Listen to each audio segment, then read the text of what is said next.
in the band, and you were about 7 years old, and they say, hey, you know, Aaron, we are going to have you go up on stage, right, and you're going to do your song. Did this start out as kind of like a lark thing, or how did this whole... Yeah, it was a joke. It was supposed to be a joke. They it was recorded supposed a song to be with funny, you? and no one ever really was taking it seriously. It was just like, okay, Nick's, you know, with the Backstreet Boys, and they're doing 50,000, you know, seats every night. Let's get the little brother and record a song with him. So I linked up with this producer named Gary Carolla, and he made me recover the song "Crush on You" by the Jets. And so you know the song. How did you know? 'Cause I never told you found out. I can't sing it in that key anymore. But I was like, just keep going. That's why I had to go to like Mariah Carey. But which I didn't really get there anyway. But no, it was good. No. But so they put that together, and Nick had a show at an open air concert in Berlin, Germany. Right. And they were like, all right, let's fly him over there. And I got a record deal that night. Because you could tell right away, like we were saying, you know when your kid has talent. And Aaron, like you had it immediately. Were the dance moves already there? Like you guys were, because you were really good at dancing already by that age? Well, I think what happened was my brother, he's 8 years older than me. He joined the Backstreet Boys when he was about 12, 13 years old. So I started, looking up to my brother. So I was looking up to him. So anything that he was doing, you know, if he was dancing, I was trying to dance. In the scene?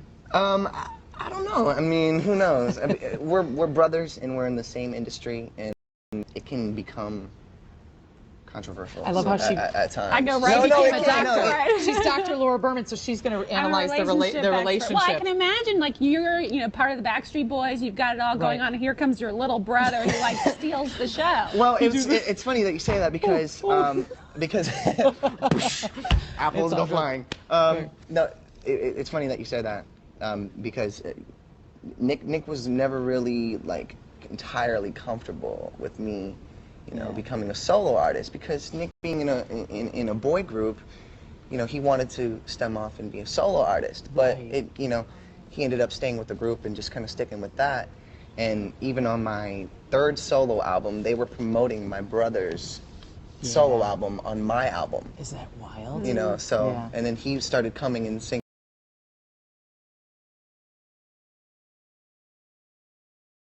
songs at my headlining shows with like 20,000 girls. That must create some interesting dynamics. It created some interesting dynamic. We've gotten in a lot more fights.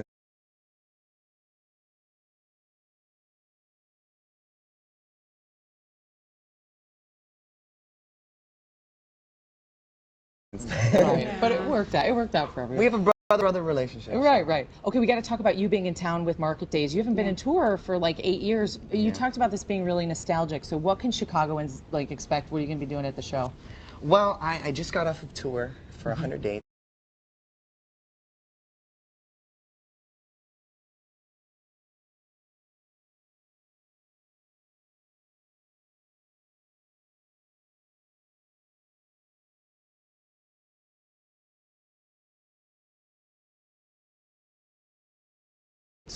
Earlier this year, and for this second half of like the year, I decided to bring the band back that I had on 4 of my headlining tours.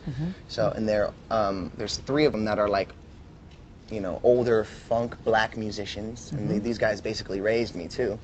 And then I have 1 like Italian guitar player, and so and these guys are, they were with me through all the big tours. So I told them, I said, hey guys, guess what? Back on tour, and I even told them